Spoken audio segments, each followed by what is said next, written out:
Hey, ugly. Is that your kid? A defective product just like her mom.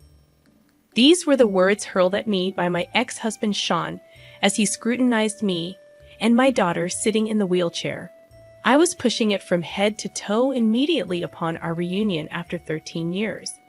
I was about to respond with some foul language when Ken, my current husband, spoke up from behind me. "What's wrong with my daughter?" His deep baritone voice resonated so well that not only I, but also the people around us, couldn't help but turn. However, I might have been the only one to notice the chilly undertone in his voice. Looking back at Sean, I could see his face had turned pale. My name is R.A. I'm 35 years old, a stay-at-home mom living with my 3-year-old daughter Natalie and my husband Ken, who is 3 years younger than me. The house we currently live in was originally built by Ken's parents right after we got married. My mother-in-law passed away suddenly from an illness, leaving her elderly husband living alone. We couldn't leave my father-in-law by himself, so Ken's parents handed over the house they lived in to us and moved in with my father-in-law. One of the reasons probably was that they were worried about Ken's financial situation just after he had started his own business.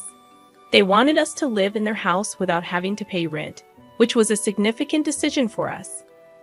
I was overjoyed by my in-laws' kindness, and until Natalie was born, I used to visit my father-in-law's house every other day, helping with hospital visits and household chores. After Natalie was born, I slowed down a bit, but still made it a point to visit with Ken at least twice a month, helping out wherever we could or giving my in-laws a break to go relax at a spa resort. My in-laws always expressed their gratitude, saying, "We're really thankful for all the help, especially during such a busy time with the baby, and Ken has indeed married a wonderful person." To me, no amount of effort could repay the kindness Ken's family, including his parents and twin sister Sally, has shown me. They've saved my life not once but twice. Ken was marrying for the first time, but I had been through a failed marriage before. I met my first husband, Sean, when I moved to New York for university. We became friends as we moved in on the same day and shared information about nearby supermarkets, home improvement stores, and affordable restaurants. Sean attended a prestigious private university known for its stylish campus and media presence, quite different from my practical university. He was tall and handsome. He often said, "A lot of students at my university come from privileged backgrounds, making it feel claustrophobic for someone from the countryside like me. You and I are alike. It's easier because we don't have to put on airs." And so he started to spend more time at my place, eventually leading to us living together like a couple. Back then, I couldn't believe I was dating a handsome guy like Sean. I thought, I might not have the glamour of the female students on C's campus, but I can be a comforting presence.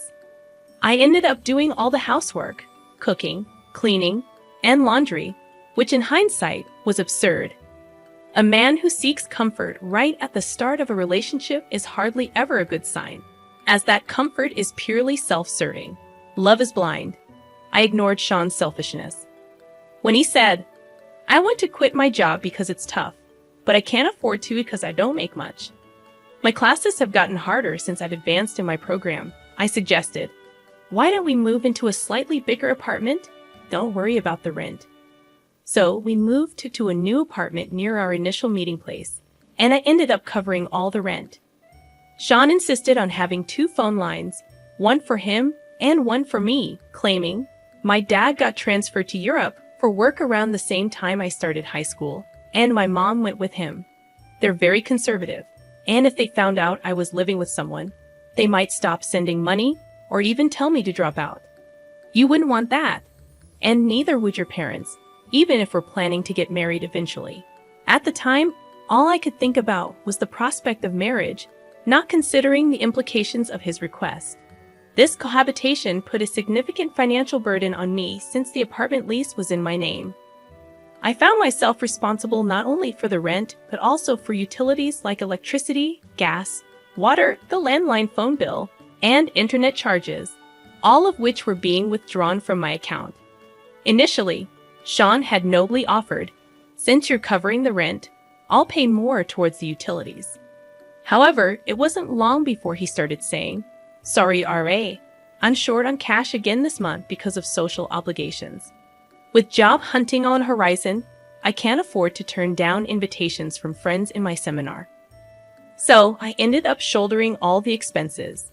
Before I knew it, I was also paying for groceries and even the beer Sean drank after his baths, with Sean's contribution being limited to the occasional delivery pizza when his friends came over to hang out. Moreover, whenever he invited seminar or club friends over, he'd tell me, "I haven't told them we're living together because it had just lead to awkward teasing. You should stay away from the apartment for the day." Outside of university classes, all my time was consumed by part-time jobs and household chores, leaving me with no one to confide in, rant to, or seek refuge with, forcing me to spend nights at manga caves or diners.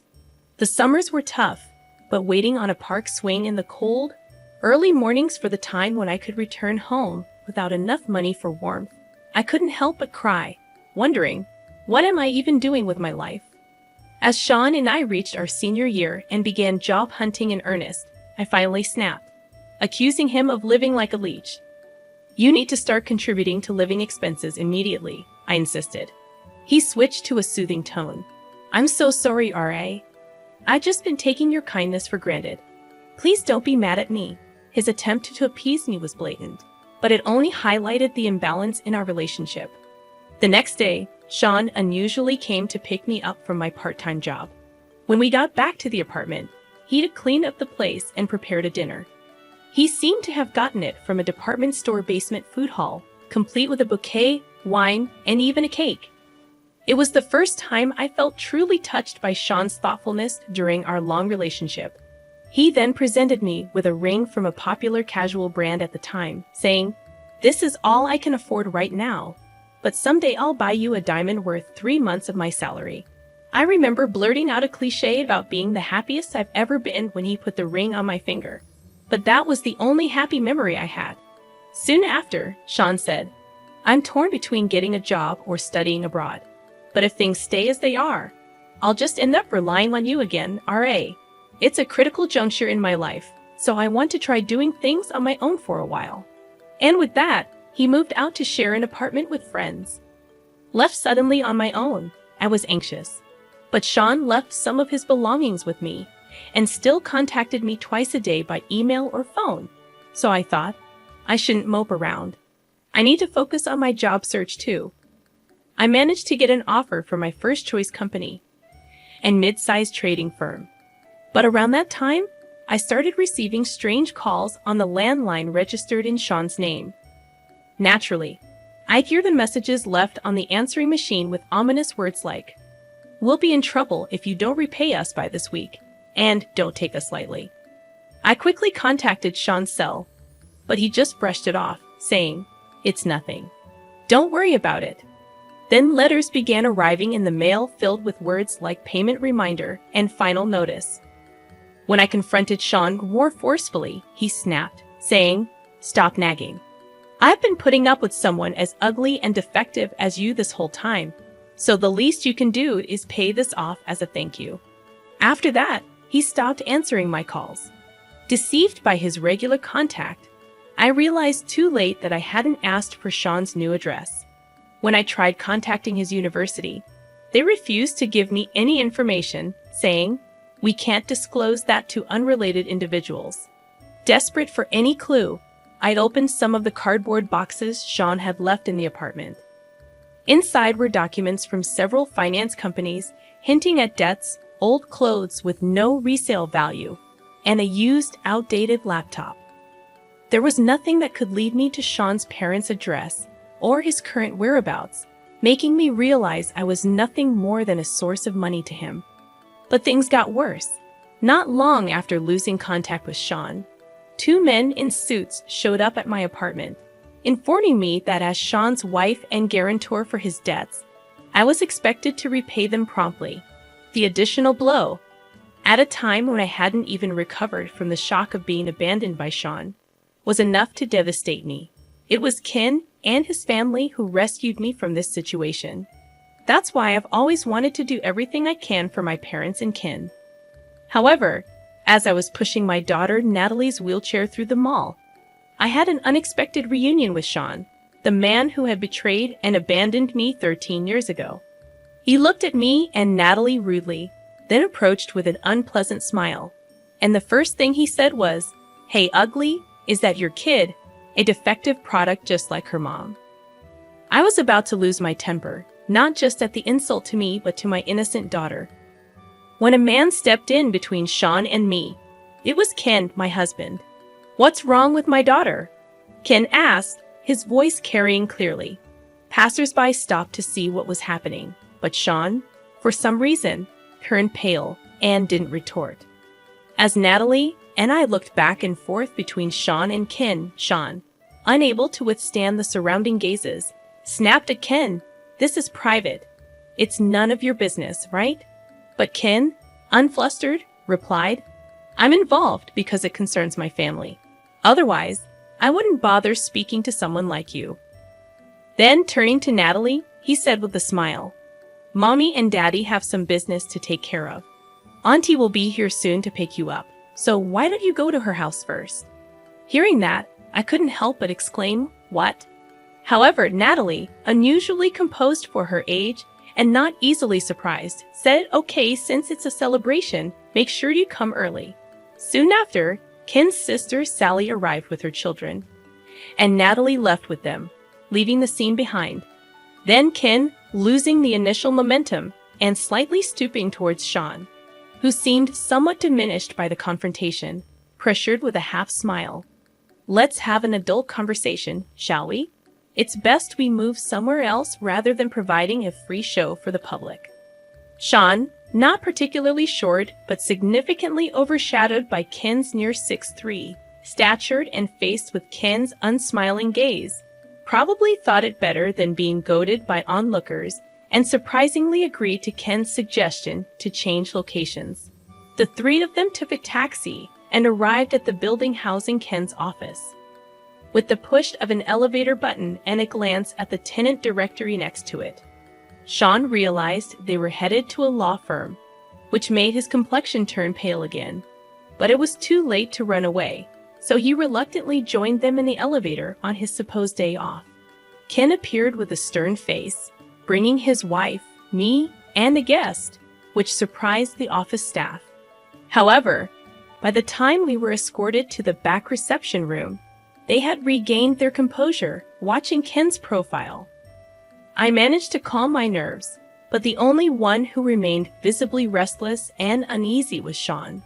Seeing Sean's state, Ken, with a sly smile, placed a stack of documents on the table after asking a staff member to bring them and casually mentioned, "It's terrifying how coincidences work, isn't it? To think we'd meet the very person involved before showing this investigation report to the chairman." Sean's complexion grew even worse upon hearing this, but I had no idea what they were talking about. Noticing my confusion, Ken began to explain to both Sean and me. The chairman he mentioned was a major client of Ken's office, the current chairman of a machine tool manufacturing company. Recently, the chairman personally summoned Ken to the company's headquarters, where he was introduced to the chairman's youngest daughter, who had just returned from studying in the United States. The chairman had a special request. He wanted an investigation into a man's background to be kept confidential, and there in the sales department was none other than Sean Smith. "Well, you were using a different spelling for Sean back then," Ken continued with a grin, making Sean's face grow even paler. Ken went on to explain that the chairman's granddaughter, while studying in France, had formed a relationship with a man at the same graduate school, promising each other a future together. This man had dropped out of a university just before graduating and moved to France to enroll in a local university. After graduating, he worked for the company's local branch, but left seeking further education in graduate school. The granddaughter, a smart woman, had fallen deeply in love with this man who supported her through homesickness after enrolling in a French university. Having completed her master's degree earlier than him, she returned to Japan with him and asked her grandfather, the chairman, to approve their marriage and to consider him for a position in the family-owned company. The chairman was completely unaware of this man's existence around his granddaughter in France. However, the executive director, the chairman's daughter, had met the man several times during business trips to France and had been introduced to his parents stationed there. The executive director thought it too sudden for her adult daughter to marry and immediately join the family business as a future executive. So after a private discussion between the doting grandfather and the executive director, they discreetly commissioned Ken's law firm, which had a long-standing relationship with their family, to investigate Sean. Feeling a bad premonition, I asked, "Don't tell me that man isn't Sean, is it?" But before Ken could answer, Sean snapped back, "What? It's a problem if it's me. We've been over for ages. And who I marry has nothing to do with you." Sure, Sean was a part of my past I'd rather forget, and I had no interest in his current affairs, but there was plenty I wanted to say to him out of spite. "Separated. Yes, but right before that, you filed for our marriage without my consent, made me a guarantor for your debts, then disappeared," I shouted, and Sean seemed taken aback for a moment, but quickly smirked. "You say that, but you wanted to marry me back then. I just made your dream come true. And in return, you helped a bit with my debts." Pointing at Ken, he continued, "I was worried when I had to update my passport at the embassy. But when I checked back here, I was relieved to find I was single. I never thought someone as ugly and defective as you would have someone else willing to take you in. So I was worried you might be waiting for my return." Just as I was about to lose my temper again, Ken stepped in. "I thought you had been quiet because you were reflecting, but a scumbag will always be a scumbag," he remarked, then smoothly explained how our marriage was annulled, leaving Sean officially single. It turns out when Sean disappeared and debt collectors came for me, Ken's father, my father-in-law, was the first to offer me advice. One of my part-time jobs was tutoring, and at that time, my student was Ken's twin sister, Sally, who has now become my sister-in-law. Sally was a bright kid, but had started to skip school due to being ostracized by her classmates. Hired by her concerned parents, I learned that Sally was excluded for standing up for a friend who was also being ostracized. Trying to cheer her up, I not only helped with her studies, but also listened to her problems, which endeared me to her parents and grandparents, who began treating me like family. Sally happened to be visiting with her mother to share the news of her recommended admission to the college she wished for right when the debt collectors showed up at my apartment. Shocked by my exhausted state and furious to learn about the marriage registration done without my consent and being made a guarantor for debts, she immediately contacted her father and grandfather, who brought me to this law firm. From there, my father and grandfather mobilized all their resources to resolve the situation.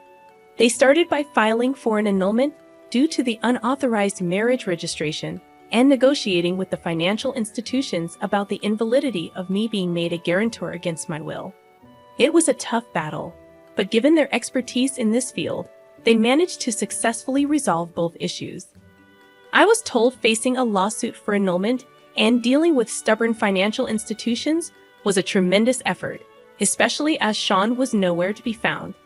Meanwhile, overwhelmed by this sudden misfortune, the shock of being abandoned by Sean, and the turmoil that jeopardized my college graduation and employment offer, I worried about how I could ever afford the attorney's fees.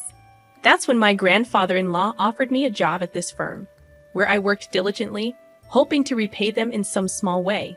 Despite my efforts to pay the attorney's fees, the Bar Association's regulations only allowed me to cover the actual expenses with a little extra.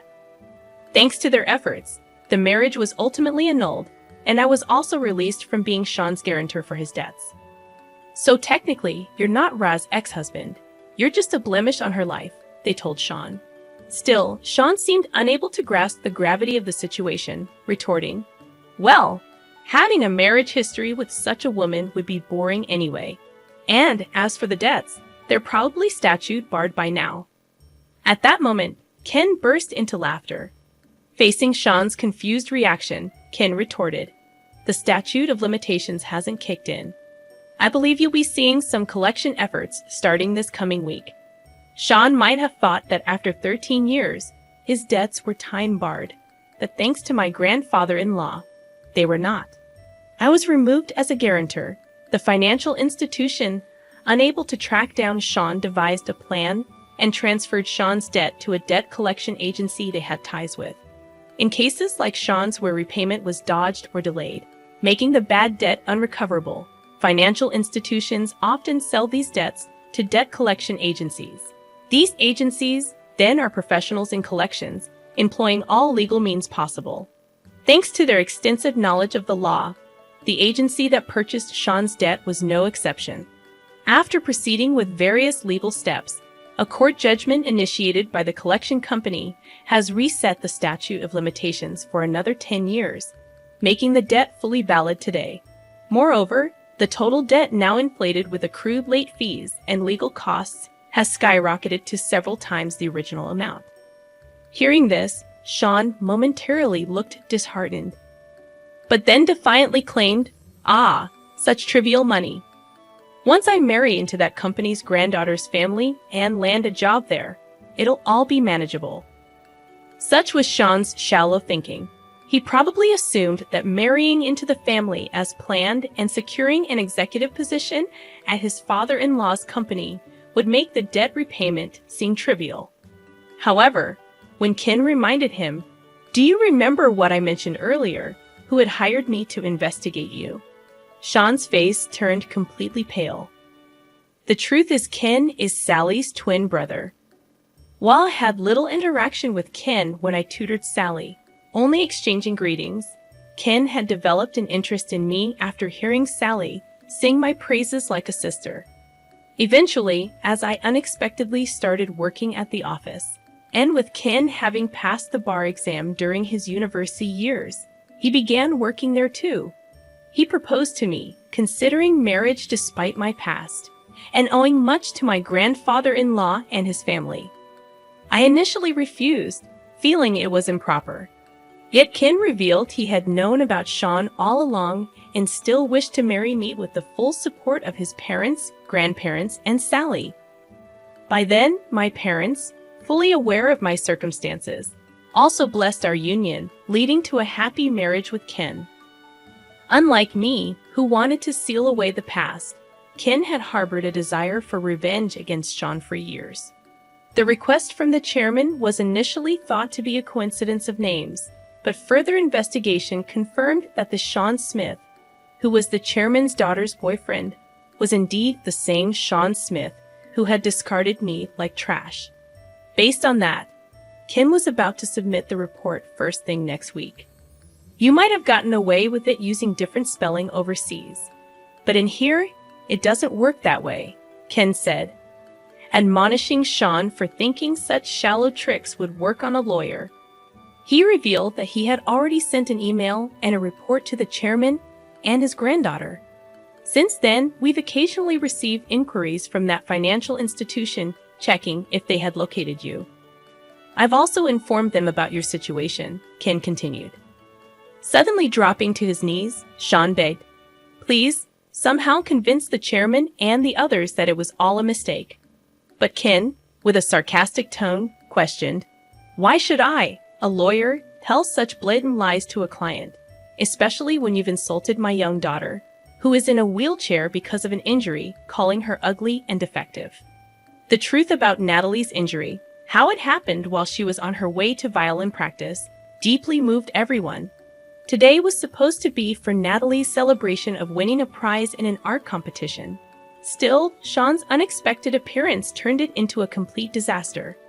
Ken, utterly doting on his daughter, was undoubtedly furious, not just because of Sean's past actions, but also because of the vile words directed at Natalie.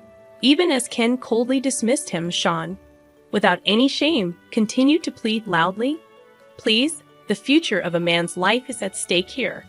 Are you going to ruin it?"